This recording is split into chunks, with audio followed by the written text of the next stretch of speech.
किसी जंगल में एक शेरनी रहती थी जिसके 2 बच्चे थे। वो अपने बच्चों से बहुत प्यार करती थी।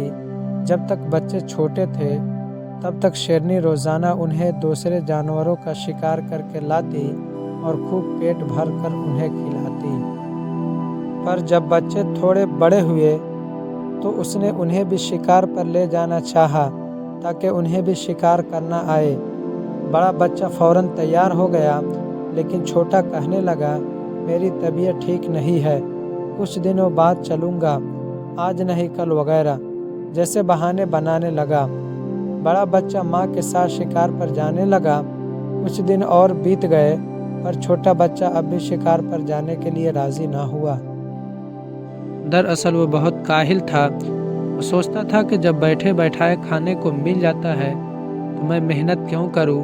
शेरनी उसको बहुत समझाती कि वह शेर का बच्चा है, उसे अपनी खुराक हासिल करने के लिए जद्दोजहद करनी होगी, वरना सुस्ती उसकी आदत बन जाएगी। छोटा बच्चा अपनी माँ की नसीहत को एक कान से सुनकर दूसरे कान से निकाल देता। वक्त तेजी से गुजरता गया और देखते ही देखते शेरनी के दोनों बच्चे बड़े हो गए। बड़ा बच्चा बहुत फुर्तीला और चुस्त था, उसके बरअक्स छोटा बच्चा सुस्त और निकम्मा ही रहा। वो अपनी माँ और बड़े भाई के टुकड़ों पर पल रहा था।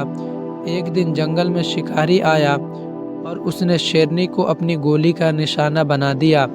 बड़े बच्चे ने उस शिकारी से बदला लेने की ठानी, मगर शिकारी जंगल में गायब हो चुका था।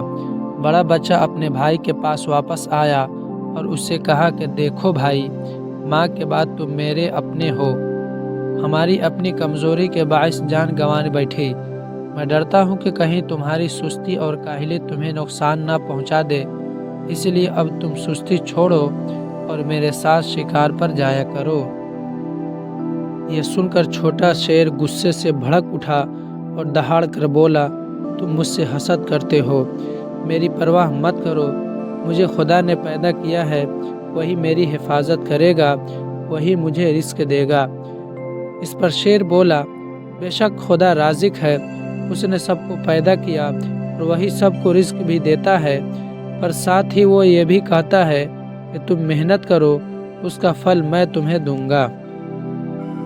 जब तुम रिस्क के लिए मेहनत नहीं करोगे तो वह तुम्हें रिस्क कहाँ से देगा।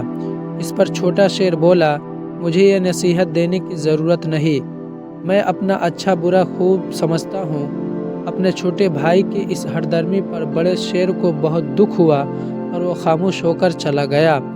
दिन गुजरते चले गए, जब भी वो शिकार करता उसका हिस्सा उस तक पहुँचा देता और वह बेहयाई का लिबास पहनकर उसे खूब मज़े से खाता। कुछ दिन बाद बड़े शेर के बीवी बच्चे हो गए। अब उसे अपने बच्चों को भी खिलाना पड़ता था और अपने छोटे भाई को भी पालना पड़ता था। चुनांचे कभी कभी उसके नन्हे नन्हे बच्चे भूखे रह जाते। बच्चों को भूख से तड़पता देखकर रफ्ता रफ्ता बड़े शेर ने अपने छोटे भाई की बुरी आदतों से तंग आकर उसको उसके हाल पर छोड़ दिया। अब छोटा शेर भूखा रहने लगा। वो खा खा कर सुस्त हो गया था। शिकार के उसमें हिम्मत ना थी। छोटे मोटे खरगोश, गीदड़ और लोमड़ी जैसे जानवर गुजरते, वो उन्हें हड़प कर जाता, फिर भी उसका पेट नहीं भरता था। आहिस्ता आहिस्ता वो कमज़ोर होता गया। एक दिन भूखा चूहा उस शेर के पास से गुजरा। उसने शेर को मुर्दा समझा और उसके कान कुतर कुतर कर खाने लगा। पेट भरकर चूहा खुशी से अपने साथियों के पास गया और उन्हें खुशखबरी सुनाई कि वह सब भी नारे लगाते उस पर चढ़ गए और मन चाहे हिस्से से गोश्त नोच नोच कर खाने लगे। इस तरह यह कमज़ोर और छोटी सी जंगल की मखलूक जंगल के बादशाह को इबरतनाक अंजाम तक ले गए। सच है, काहिल का हश्र हमेशा बुरा होता है।